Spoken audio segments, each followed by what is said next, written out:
Kasus CPNS yang menjerat Olivia Natania Putri Nia Daniati kini memasuki babak yang baru.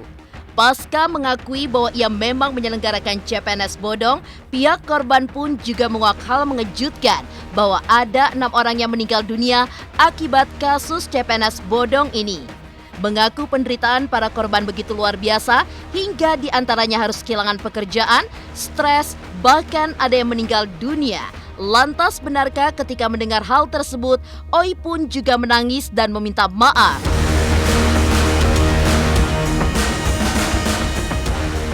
Di sisi lain, pihak Oi mengaku sudah memberikan ganti rugi pada para korban.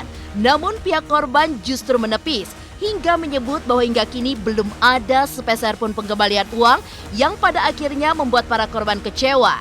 Mengingat kasus sang anak semakin runcing hingga tidak kunjung usai, lantas seperti apa pula Nia Daniati yang kabarnya telah menggadaikan rumah miliknya yang berada di Kemang, Jakarta Selatan senilai 3,5 miliar rupiah demi mengganti rugi para korban dari kasus yang menyeret sang anak.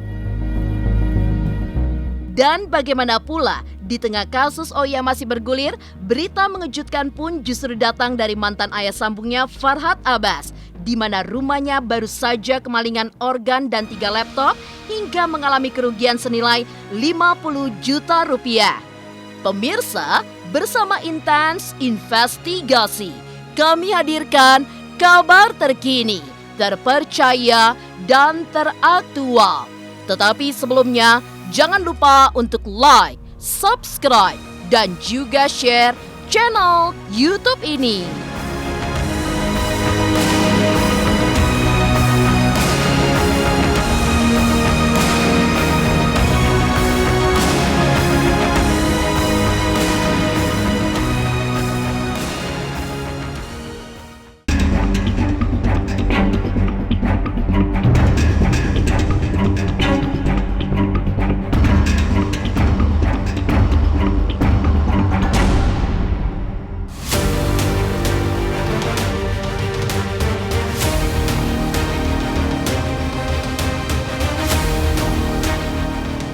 Kasus dugaan penipuan rekrutmen calon pegawai negeri sipil atau CPNS yang menjerat nama Olivia Natania atau Oi yang tidak lain putri penyanyi senior Nia Daniati memasuki babak yang baru. Ya, pasca Oi mengakui di persidangan bahwa dirinya memang menyelenggarakan CPNS bodong, pihak korban pun justru menguak tabir yang begitu mengejutkan, di mana ada 6 orang yang meninggal dunia dampak dari CPNS bodong ini. Diungkap oleh Agustin, yaitu korban yang tidak lain adalah guru Oi, bahwa 6 orang yang meninggal tersebut menghembuskan nafasnya lantaran stres karena kasus CPNS bodong ini tidak kunjung usai dan tidak membuahkan hasil. Dan yang paling penting adalah bahwa tidak cuma soal duit, ya, tapi juga ada yang kehilangan nyawa, itu paling penting. Masya Allah gitu ya, kalau ada sampai ada korban hilang nyawa akibat perbuatan Oi, Bu Agustin bisa cerita, Bu. Benar apa enggak ada yang meninggal? Benar sekali. Itu adalah orang tua korban, di mana yang meninggal itu adalah gurunya Olivia. Saya sampaikan pas pada saat kami dikonfrontasi dengan Olivia, saya sampaikan, Oi, wali kelas kamu meninggal, Oi. Dia stres. Memang kalau masalah umur urusan yang maha kuasa, tapi dia stres karena memang dia punya penyakit gula. Anaknya 2 orang ikut CPNS ini. Hari ini, Oi, dia baru 7 hari meninggal. Itu mantan wali kelasnya Oi waktu dia SMA. Saya sampaikan pada itu, Oi cuma bilang, maafin saya Bu, maafin saya Bu. Dia cuma bilang itu. Ada juga 1 orang yang meninggal juga, orang tuanya stres pada saat Oi mengantarkan dia untuk lapor diri, ya, di daerah sekitar Monas. Bapaknya, kok ini anaknya udah 2 kali 3 kali bolak-balik nggak ada hasil, akhirnya sampai stres dan meninggal juga. Ada 6 orang yang meninggal. Penderitaan di korban ini sungguh luar biasa kalau dibanding apa yang Oi rasakan. Korban-korban luar biasa.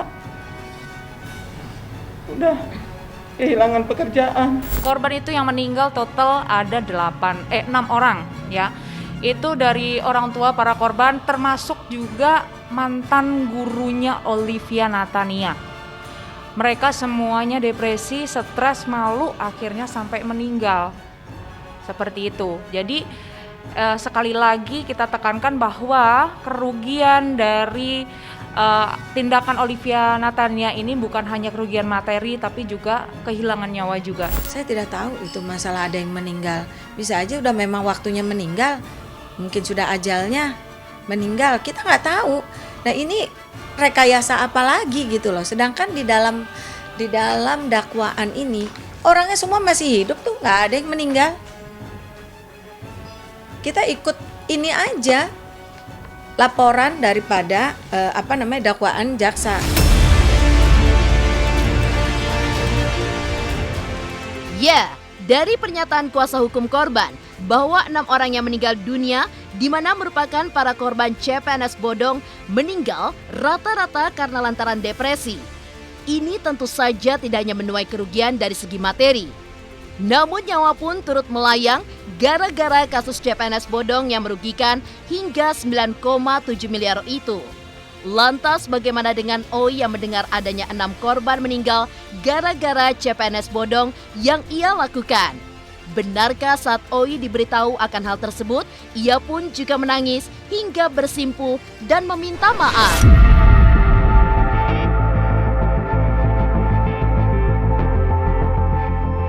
Saya sampaikan pada itu, Oi cuma bilang, maafin saya bu, dia cuma bilang itu. Dia kan waktu dikonfrontasi, dia nangis sama saya, bersimpuh di pangkuan saya, dia nangis. Saya minta maaf. Mengingat kasus sang anak semakin runcing hingga tak kunjung usai, lantas seperti apa pula Nia Daniati yang kabarnya telah menggadaikan rumah miliknya yang berada di Kemang, Jakarta Selatan senilai 3,5 miliar rupiah demi mengganti rugi para korban dari kasus yang menyeret namanya itu. Pemirsa Intens Investigasi, jangan lupa untuk like, subscribe, dan juga share channel YouTube ini.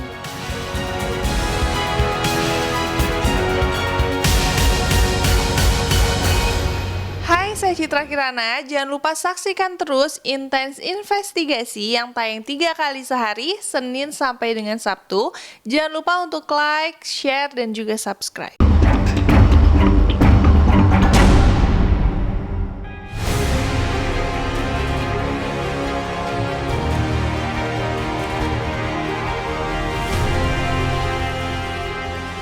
Pemirsa Intens Investigasi, kasus penipuan seleksi CPNS bodong yang menyeret Oi hingga kini belum terselesaikan.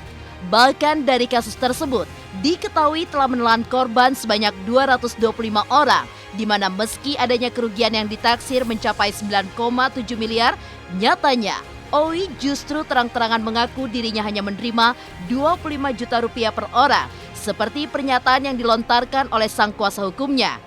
Tak hanya itu, kuasa hukum Oi pun juga menegaskan jika putrinya Daniati itu telah melakukan pembayaran ganti rugi pada korban. Lantas seperti apa pula pihak korban yang justru menepis pernyataan dari kuasa hukum, di mana mengaku tidak ada sedikit pun pengembalian uang? Kalau dibilang miliar 8 miliar gak ada itu, ya itu isu-isu yang gak benar lah. Tapi kenapa baru sekarang, Bang, dikembalikannya? So sebelum Kemarin kan sebelum adanya perkara ini kan dari pihak sana sebelumnya sudah dikembalikan. Sebelum perkara ini secara bertahap sudah dikembalikan. Kalau dibilang tidak ada, tidak. Karena kita pernah ada 1 kali mediasi dengan pihak pengacara ya, Wadia. Nah, itu tapi mereka hanya menawar 300 juta pengembaliannya. Gak mungkin dong 9,7 M cuma 300 juta. Itu kan hal yang sangat jauh. Tuh, jadi kalau dibilang tidak ada, tidak. Tapi semenjak saat itu tidak pernah ada lagi mereka menghubungi kita untuk musyawarah, untuk mediasi atau apapun juga untuk menyelesaikan permasalahan ini dengan baik. Karena pada prinsipnya para korban mau ada itikat baik dari pihak OI, ya udah kalau mereka mau membayar bagaimana caranya? Oke, kita selesaikan dengan secara kekeluargaan, tapi sayangnya tidak ada. Udahlah, saya nggak mau nanggapin dari masalah mereka ini, banyak bahasa-bahasanya, bicara-bicara yang tidak masuk akal gitu loh. Jadi hanya maaf, hanya cari panggung. Kalau saya bilang, kita bicara di sini bicara hukum. Maka kami meminta kepada Jaksa Agung, ya tolong dikawal, diawasi perkara ini. Karena pertama jumlahnya adalah 9,7 miliar, orangnya adalah 205 orang, 6 orang meninggal dunia, gitu. Ya, jadi ini bukan perkara main-main.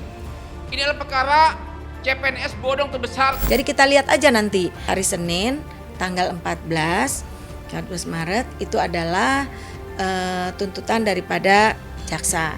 Jadi kita dengarkan sama-sama apa tuntutan jaksa kepada Olivia. Dan nanti pada hari Kamis berikutnya tanggal 17 itu adalah pledoi.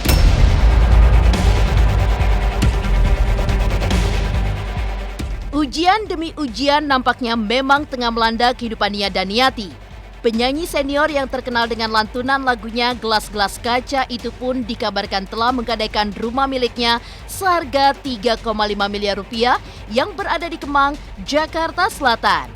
Lantas benarkah uang hasil penjualan rumah miliknya itu tidak lain demi bisa mengganti rugi atas kasus yang menjerat putrinya itu? Sebagai seorang ibu pasti merasa terpukul ya. Sekarang ini saya hanya bisa mendoakan aja, nggak bisa apa-apa lagi. Saya sebagai seorang wanita mungkin saya lebih besar kadar perasaannya dibanding logikanya. Jadi kalau mendapatkan satu dan lain hal kejadian, pastinya langsung menyentuh saya, menyentuh hati saya. Apalagi ini berurusan dengan darah daging saya sendiri. Jadi begini, Mama Nia itu tidak ada menggadaikan, yang setahu saya ya, tidak ada menggadaikan rumah yang di Kemang itu kepada orang lain sejumlah 3,5 miliar.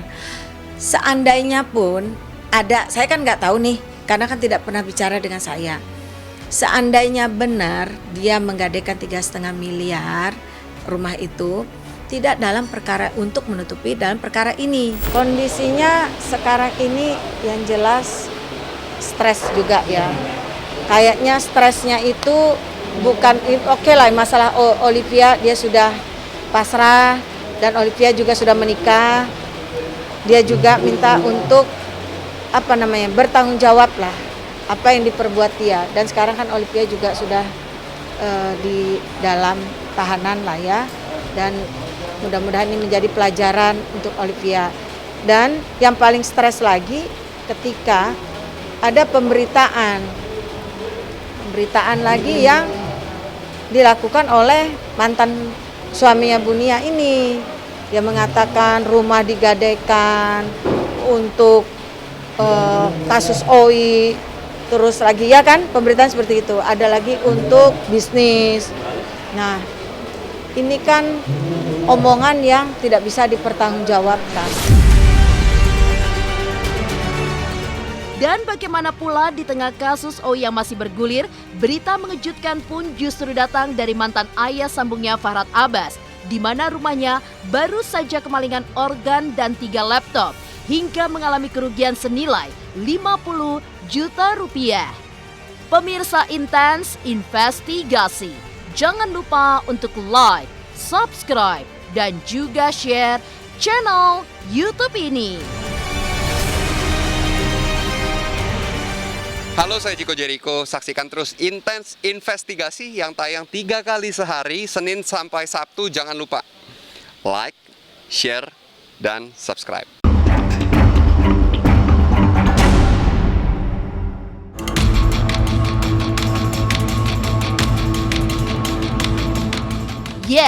Seolah belum habis kecewa atas kabar Nia Daniati yang menggadaikan rumah mewahnya di kawasan Kemang sebesar 3,5 miliar rupiah, di mana rumah tersebut merupakan rumah harta gono gini yang telah dibagi 2, Ditambah kasus OI yang menuai babak baru, kabar mengejutkan justru datang dari Farhad Abbas. Bagaimana tidak, Farhad mengaku mengalami kemalingan di kediamannya, di mana sejumlah barang lenyap dibawa maling, di antaranya adalah alat musik kenangan dirinya dengan Nia Daniati, yaitu organ, serta 3 buah laptop yang jika dijumlah kerugiannya mencapai 50 juta rupiah. Lantas seperti apa kronologi persisnya pencurian yang terjadi di kediaman Farhad Abbas? Kita berada sebenarnya ini rumah kedua saya ya, karena dekat kantor. Nah, di sini kita baru kena musibah karena kemarin itu kita kehilangan. Baru hari ini kita ketahuan kehilangan organ. Organ ini di sini hanya organ aja, tapi plastisnya nggak diambil sama yang curi. Nah, kemudian saya kaget kenapa CCTV mati antara tanggal 8 9. Ini bukan yang kami tempat tinggalin dengan Nia dan Niati ini. Nggak ada kaitan dengan Nia dan Niati. Cuman Nia dan Niati pernah ke sini untuk ke partai, ke kantor, mereka pernah, dan ya disinilah kami nyanyi-nyanyi. Kemudian masih ada rekaman-rekaman videonya.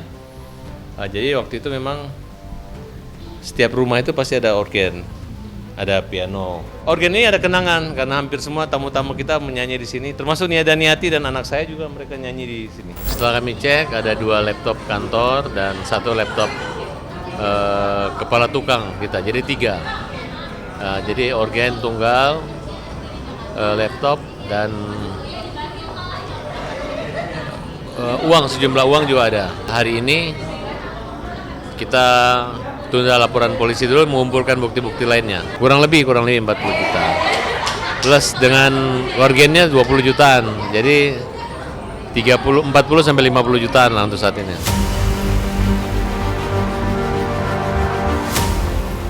Farhad pun memperlihatkan setiap sudut tempat pencurian terjadi, di mana salah satunya rekaman CCTV yang ternyata diduga dimatikan oleh si pelaku saat peristiwa berlangsung. Meski terdapat sekitar 70 CCTV di rumahnya, namun saat diperiksa justru sama sekali tidak terlihat adanya jejak pencurian yang terekam di dalam CCTV. Atas hal tersebut, Farhad pun juga mencurigai salah seorang penjaga rumah yang diduganya sebagai pelaku pencurian, mengingat orang tersebut hilang begitu saja dan sama sekali tidak bisa dihubungi. Tanggal 10, jam 8 sore dimatiin, tanggal 9 dia kabur, tanggal 10 Maret udah hilang barangnya. Pasti dia mencuri. Ya, tanggal 8 organnya masih ada kan? Masih ada kan organ itu, tanggal 8. Tanggal 8 jam 4 sore dia matiin CCTV kan? Itu ada tanggal atasnya. Tanggal mana? Atas itu. Nah, itu tanggal. Tanggal 8 Maret jam 15.47 masih ada ini barang. Ya, kita lihat dulu dia mulai ngambilnya tanggal berapa. Ini mengukari dari mencuri. Organ ini. Kita kehilangan barang ini. Itu sudah direncanakan, dia matiin semua nih CCTV-nya. Tapi coba kita buka dulu. Jam berapa dia ngambil ya? Nah, ini CCTV-nya nih. Ini yang di CCTV inilah yang menjadi dimatiin, sengaja dimatiin itu. Berarti dia udah merencanakan? Sudah direncanakan. Rumah ini kan semua dilengkapi berapa ya? 36, sekitar hampir 70 CCTV di kawasan ini. Ya 72 ya kalau salah. 74. 64. 72. Nah, kemudian pernah kehilangan dompet tukang, tapi itu ada rekaman. Cuma saya bilang ini orang kalau kita lapor polisi ketangkap hanya hilang HP 1 gitu. Tapi kali ini agak besar kehilangannya gitu. Organ kan harganya puluhan juta. Mungkin ya antara 21-22 juta gitu. Kemudian yang menerima atau menadah barang itu untuk segera melaporkan kepada kami, saya Farhad Abbas 08 111 836 333 untuk dikembalikan, jangan sampai seret-seret dengan laporan pidana kita kasih kesempatan dong buat penadanya dan yang ngangkut ini gitu. Kalau mereka tidak ada kompromi dan tidak menyadari kesalahan mereka, ya kita harus minta polisi untuk menjemput. Semua aja kaget kok bisa gitu. Orang dipercaya karena ini menyangkut bukan hanya aset atau nilainya, tapi pekerjaan itu di situ. Database seluruh anggota partai kita di situ.